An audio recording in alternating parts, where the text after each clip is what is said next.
V Oral medicini v Ljubljani tudi v maju in juniju ob petkih nudijo brezplačne meritve sluha za upokojence. Rezervirajte termin na 051 89 19 19. Svetovalnica. Lekarna Ljubljana. Zvesta vašemu zdravju.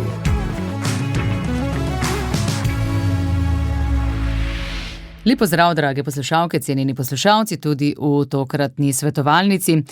V času hitrega tehnološkega razvoja, vse večjega pomena digitalnih kompetenc, je pomembno, da se tudi počitnice izkoristi za razvoj, napredek, nabiranje novih znanj. Fakulteta za računalništvo in informatiko Univerze v Ljubljani prav te dni že 19. leto zapored organizira poletno šolo. Namesto, da bi bili mladi zgolj uporabniki tehnologije, pa več kot 120 osnovnošolcev, dijakov in študentov en teden namenja temu, da jo razumejo, razvijajo in soustvarjajo. Eden od mentorjev poletne šole je izredni profesor dr. Matevž Pesek, ki ga prav lepo pozdravljamo v našem studiu. Lep pozdrav. Lep pozdrav. Skoraj 2 desetletji poletne šole je že za vami, približno 2000 mladih, skozi več kot 100 delavnic, kar velika doba, dolga doba. Je kaj razlike od takrat na začetku? Verjamem, da se v tako hitro razvijajočem se svetu tudi vsebine spreminjajo. Ja, definitivno. Prva stvar je, da je določen aspekt tehnologije ratal bolj dostopen. Recimo 20 let nazaj osnovnošolci niso imeli pametnih telefonov, zdaj jih imajo vsi. Kar pomeni, da po eni strani to lahko predstavlja določene izzive, po drugi strani je pa to tudi priložnost, da telefon spet ni samo zgolj orodje, ampak je lahko tudi neka stvar, s katero lahko razvijamo nove produkte, nove ideje, se naučimo uporabljati na način, da razumemo, kako deluje na nivoju strojne opreme, mogoče na nivoju programske opreme, naredimo lastno igro, namesto da samo igramo igrice na telefonu. Tako da vsa ta tehnologija, ki je zdaj v zadnjih 20 letih, za nas, ki smo starejši, nekako postala dostopna, te otroci v bistvu že živijo z njo od rojstva. Bistvena razlika je v tem, da v bistvu želimo otroke naučiti razumeti to tehnologijo in jo tudi uporabljati na odgovoren način. Se pravi, ne pridejo tisti, ki so odvisni od naprav, ampak tudi taki, ki si želijo vedeti več samo. Tako. Mogoče prva želja je vedno, neka naprava nam je zanimiva, seveda zaradi nekih značilnosti.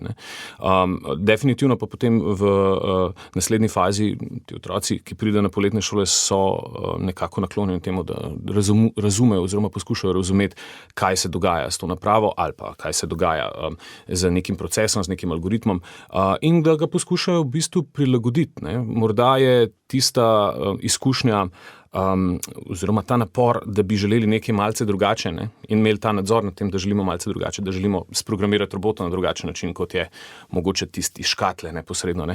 Je tista stvar, ki naše otroke, naše dijake in učence v bistvu žene v to, da potem cel teden preživijo s takšnimi igračami, orodji, aplikacijami in potem naredijo nekaj svojega.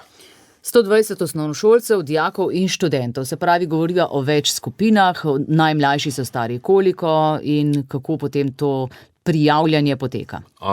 Vsega skupaj mislim, da imamo cirka 10 delavnic, torej posamezna delavnica je približno 15 do 20 udeležencev. Oziroma v mlajših skupinah imamo malenko z večjo omejitev. Gremo od prve triade, kjer se začnemo ukvarjati z pandicami, s takimi majhnimi robotki in potem z Lego Essentials, kjer gradimo že malo svoje robotke. Potem gremo skozi drugo triado na Lego Spike Prime, ki je malenkost bolj napreden, starejši, mogoče se spomnimo Mindstorms kot enega takšnega Lego produkta, ki smo ga včasih uporabljali. Spike Essentials je nekako naslednja različica tega. V tretji triadi imamo v bistvu en kup različnih delavnic od nekega naprednega programiranja, IoT, dronov, programiranja agentov v okolju Minecraft in tako naprej. In potem na srednješolskem nivoju imamo 3D modeliranje, imamo razvoj aplikacij za navidezno resničnost in mogoče bolj naprednih načinov programiranja. Se pravi, tisti najmlajši, verjamem, da pridejo brez nekega predznanja. Če pa se zdaj odloči nek srednješolec, mu bo nerodno, če bo zaostajal za svojimi vrstniki? Ne, definitivno ne. Vseeno so te delavnice vodene, ampak hkrati pa nekako omogočamo, da so končni izdelki udeležencev so pa zelo individualizirani. Ne? Torej, otroci grejo v tiste smeri, ki njih najbolj zanimajo in mi jim pa to v bistvu omogočamo. Naš namen, naša naloga ni, da jih zgolj učimo na način, kot recimo v šoli, kjer moramo slediti učnemu načrtu, ampak da jim dovolimo malenkost več kreativnosti, da jim dovolimo malenkost več prostega časa v tem kontekstu, mogoče svobodne volje, da naredijo nekaj po svoje, nekaj takšnega, kar so si oni želeli in za kar njihov interes raste in za kar so mogoče celo prišli na te poletne šole. Pa če gledate zdaj nazaj, približno 15 let, pravite, da ste že sami v tem procesu mentorstva, so danes bolj pasivni ali bolj angažirani, ali bi težko potegnili eno povprečno linijo, kakšni so danes otroci?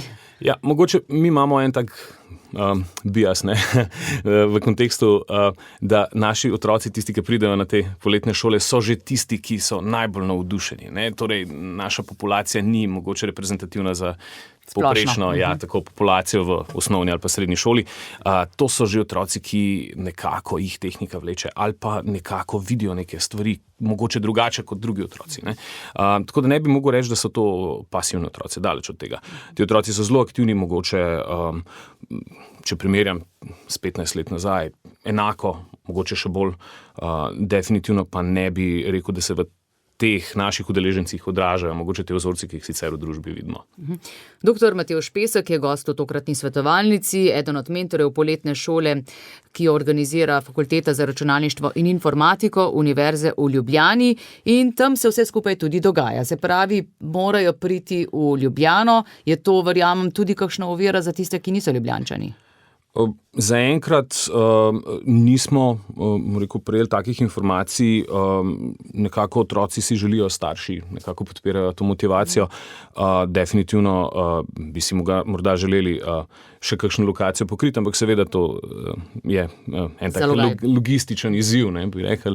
In nekako si želimo tudi število poletnih šol, število delavnic in tako naprej širiti. V zadnjih 3-4 letih smo zato naredili še eno izvedbo 4 delavnic na Zavodu Svetega Stanislava v avgustu. Letos imamo to med 17. in 21. avgustom, kjer nam zavod oziroma šola nekako nudi ta logistični del. Torej, z delavnico ne pride zgolj vsebina, pride tudi prostor, otroke hočemo nahraniti, želimo jim dati orodja, torej računalnike ali pa kocke in tako naprej v nekem okolju, ki je primerno za to. Tako da se nekako individualno potem dogovarjamo.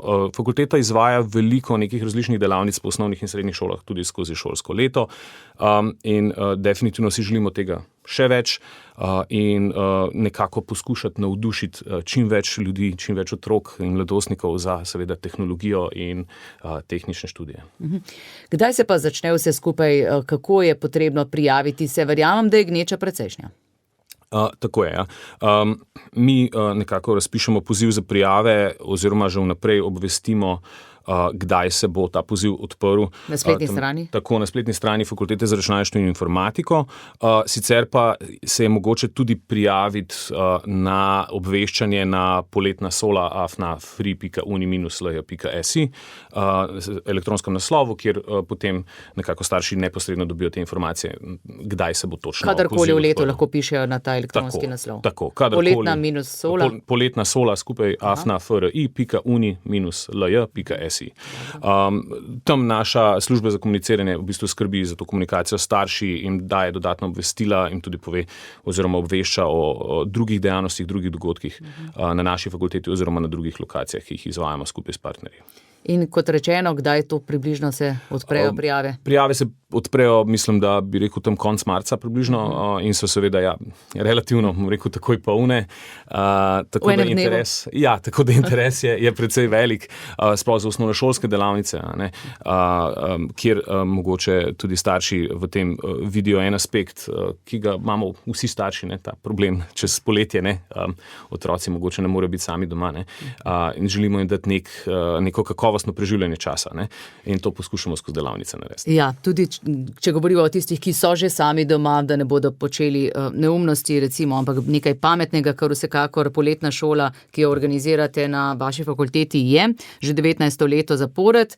Dr. Matevž Pesek bo z veseljem odgovoril tudi na kakšno vaše vprašanje. Drage poslušalke, spoštovani poslušalci, 01 512 10 00, naša telefonska številka. Midva pa zdaj naprej, se pravi, delavnice so zelo različne po vsebini, nekako 9 delavnic je na voljo v 5 dneh, se pravi, razvijajo videoigre, programirajo robote, drone, kvantno računalništvo, spoznavajo računalniški vid, razvijajo interaktivne aplikacije, 3D modeliranje, sama si ne predstavljam, kaj vse to pomeni, nisem vešča s temi znanji opremljena, ampak vseeno govoriva o tem, da pravzaprav dobijo neko širino na enem od teh področij. Ne na vseh, verjetno, ne? Ena delavnica je posvečena eni temi. Tako je, ne. In tudi naši udeleženci so velikokrat povratniki, ne. Torej eno leto grejo na eno delavnico, kakšno drugo leto grejo na drugo delavnico.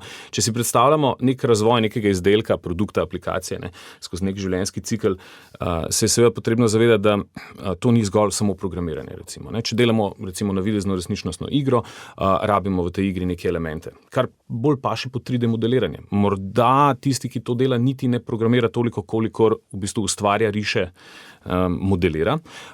Če se pogovarjamo o glasbenem aspektu, recimo, ne, imamo nekoga, ki nam posname vse tiste zvoke glasbe in tako naprej. Če se pogovarjamo morda o sami vsebini kot scenariju, je to spet en aspekt, ki je različen, in potem pridemo mogoče na neke posebne efekte, potem pridemo na tisti programerski del, potem pridemo pa mogoče tudi na ta teoretično računalniški del optimizacije tega za neko specifično napravo, ne. Torej, to ni več, rekel, one man band, ne, torej en igralec v tem procesu, ampak v bistvu je to zelo raznoliko, zelo raznovrstno delo, ki zahteva v praksi ponovadi celo skupino ljudi, ki pa so lahko zelo različne. Torej, računalništvo ni zgolj ena od teh vej, mi jih pokrivamo v bistvu cel zelo širok nabor, ki je potreben za razvoj nekega izdelka, nekega produkta, nekega informacijskega sistema in skozi leta ali pa desetletja, ne, to pa je bistvena razlika izpred 30-40 let, ne, so vsi te sistemi bistveno bolj kompleksni, kar pomeni, da rabimo bistveno več raznolikih ljudi v tem procesu razvoja. Pomaga pa tudi umetna inteligenca vse bolj, tako da ni nam treba vsega več znati, koliko so zdaj že ti mladi, ki pridejo opremljeni s temi pripomočki. No, glede tega bi rekel tako, definitivno umetna inteligenca oziroma generativni modeli veliko nekih aspektov pokrijejo, nekih, bom rekel, opravil, ki se zelo ponavljajo, ne. Take stvari lahko rečemo, da jih nekako porinemo na tistega agenta ali pa na sistem, pa rečemo, bomo dobili rezultat, ki bo verjetno primeren, ne. Definitivno pa ni namen zgolj uporaba, ker je potrebno razumeti, da ko začnemo uporabljati neko orodje, ki namesto nas reši mogoče neko relativno trivialno opravilo, moramo biti toliko bolj pozorni na to, a je to res pravilno narejeno. Ni tako zanesljivo, kot bi si želeli in bi pričakovali. Tako, mogoče, če rečemo z neko anekdoto, ne, ko smo začeli uporabljati Excel ali pa predtem Lotus Notes, ne, s tem nismo rešili problema računovodstva, ne, imamo zdaj še več računovodij kot prej v finančnih službah, ne, pa definitivno Excel zna ali pa ne, kakšen drug sistem zna marsikaj sam zračunati, marsikaj sam narediti. Zaradi tega ne pridemo v situacijo, kjer bi mi rabili manj znanja, da oddamo nek obrazec na FURS ali pa da nekaj seštejemo, ne.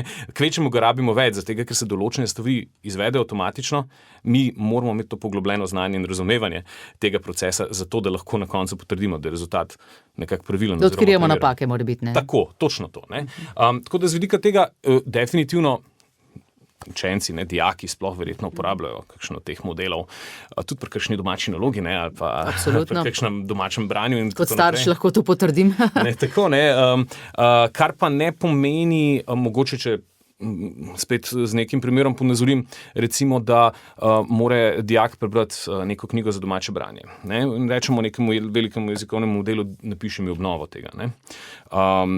Toliko bolj moramo poznati knjigo, da vemo, da je tista obnova pravilna in da ni noter kakšna... Večinoma ni. Tako, ne, kakšna čudna stvar, ki se je model zmislil oziroma haluciniral. Ne. Enako je pri programiranju, v bistvu še toliko bolj. Kar pomeni, da bomo prišli v obdobje, kjer bojo te napake mogoče redkejše, bodo pa toliko bolj obskurne, ne, v praksi. Zato mi hočemo našim udeležencem, ne, našim učencem dati to poglobljeno znanje, ta uvid za to, da bodo lahko delali v okolju, ki je pa seveda zdaj prepredeno z umetno inteligenco, z nekimi zaenkrat še relativno poceni dostopnimi storitvami za to. Ne. Tudi to je pomemben podatek, Seveda, da ne bo vedno vse tako zastonj, kot se danes zdi. Tako, ne, to je en od aspektov in drug od aspektov je ta odvisnost, ne, v bistvu od tega, da na koncu si zgolj in samo uporabnik. Ne. Mi potrebujemo eksperte, ki bodo te stvari, ne, te sisteme razvijali pri nas in ne bomo imeli popolne odvisnosti in ne bomo zgolj vedno v vlogi nekega potrošnika, ne, pri uporabi teh sistemov, ampak bomo mi delali nove stvari. Ne, in to v bistvu tudi delamo in razvijamo na fakulteti za računalništvo. Se pravi, potrebnih je v današnjem času kvečjemu več znanj, ne manj. Točno to. Več znanj, poglobljenih znanj, večja mera pozornosti, v bistvu večja mera koncentracije, kot je bila prej, zato ker te procesi ne samo, da so bolj kompleksni, ko jih začnemo avtomatizirati, tudi hitreje letijo mimo nas, ne? Kar pomeni, da ravno zaradi te pozornosti izgubimo morda oziroma... Brez našega nadzora. Tako. Dr. Matevž Pesek je izredni profesor na Fakulteti za računalništvo in informatiko Univerze v Ljubljani. Danes glavnino pogovora z te svetovalnice namenjava poletni šoli računalništva, ki ravnokar poteka v vaših prostorih. In kot rečeno, kar veliko teh osnovnošolcev, dijakov in študentov je med vašimi udeleženci. Pa me zanima, recimo, če nas zdaj poslušajo starši, ki imajo mlajše otroke, kako vedeti, da so to pravi kandidati za k vam, recimo, kako se to odraža, kako se spominjate morda tudi svojega otroštva, kako se je kazal vaš interes za to področje? Verjetno se začne s tem, da otrok prime kakšen izvijač, pa kakšno napravo razstavi. Zdaj, tako se je verjetno pri meni začel. To je en tak mogoče zelo jasen indikator tega. Definitivno pa ni nujno, da jemljamo te delavnice, da so primerne zgolj za tiste, ki pa bodo mogoče šli neko tehniko študirati. Ne. Ravno, ko so prej omenili velike jezikovne modele in obnovo in domače branje, ne, definitivno bodo ljudje kot uporabniki, ki bodo morda vsem rabili neko bolj poglobljeno znanje, tudi na humanističnih študijah ali pa kakšnih drugih. Ne.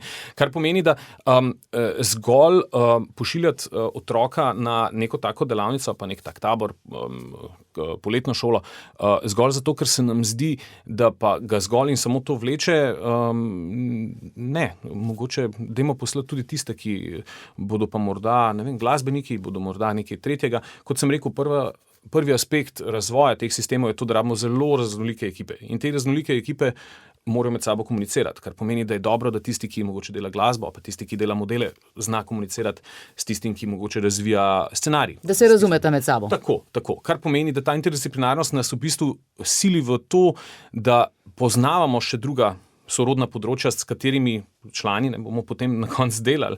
Tako da jaz mislim, da definitivno ne zgolj pošiljati otroka, zato ker je tehnično mogoče bolj ali nadarjen ali pa mu je nekako prirojeno to. Katerega koli otroka v tem času je potrebno pošiljati. Ne.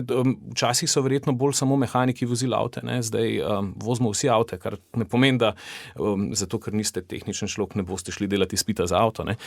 Nekako smo v tem obdobju, procesa nekako, da bodo vsi to na koncu uporabljali in bodo vsi rabili neka osnovna znanja, mogoče usposabljanja celo, kar pomeni še več tehničnih vsebin za vse otroke. Tako, kot delamo slovenščino, tako, kot delamo z matematiko, tako, kot delamo z vsemi ostalimi vsebinami na nivoju osnovnega srednjega šolstva, je to neka osnova. Tudi, če greš na računalništvo, boš vsem mogel, ne vem, imeti umetnostno zgodovino. Ne.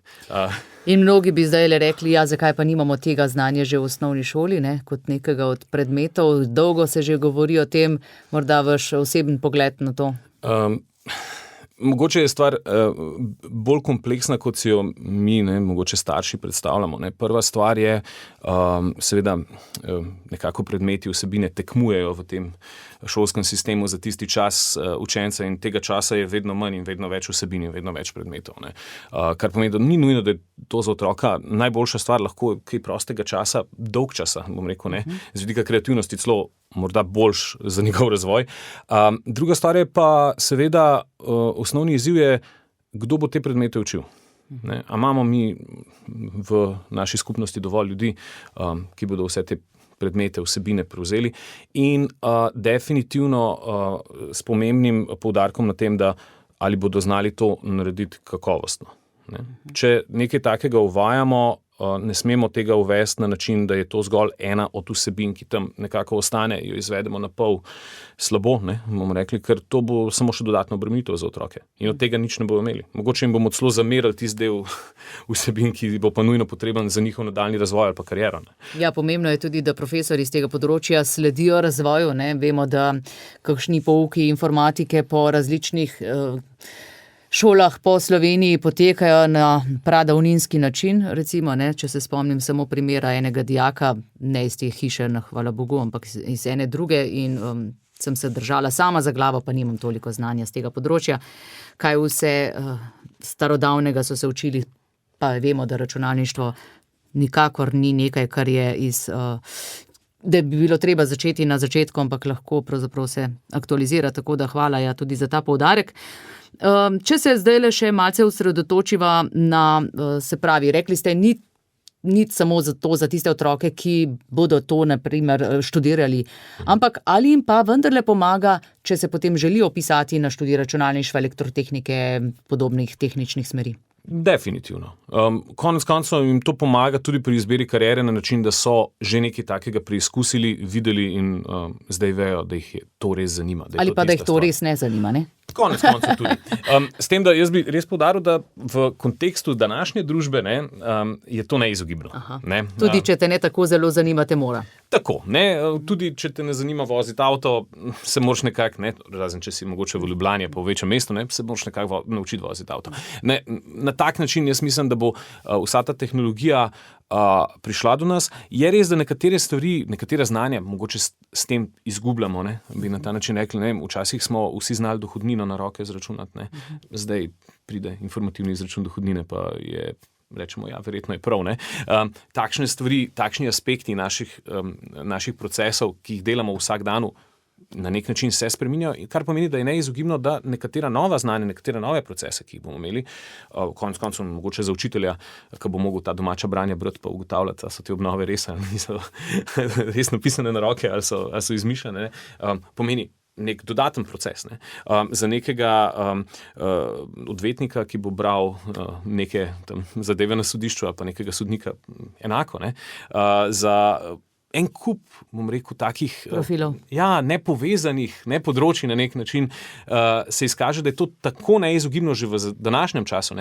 Hkrati pa mi govorimo o otrocih, ki bodo to čez 15, 10 ali pa 20 let mogoče prišli v ta začetek svoje kariere. Definitivno jim moramo že zdaj dati ta uvid, jih oprem z nekimi osnovnimi znanji, narediti to osnovno inferenco, da dobijo občutek, kaj se vse dogaja s to tehnologijo. In govorimo o tej tehnologiji, ki je danes, ne pa če se primerjamo s 5 let nazaj, nič o tem nismo niti sanjali, na nek način, kot navadni uporabniki ali pa potrošniki, kaj vse bo šele čez 20 let.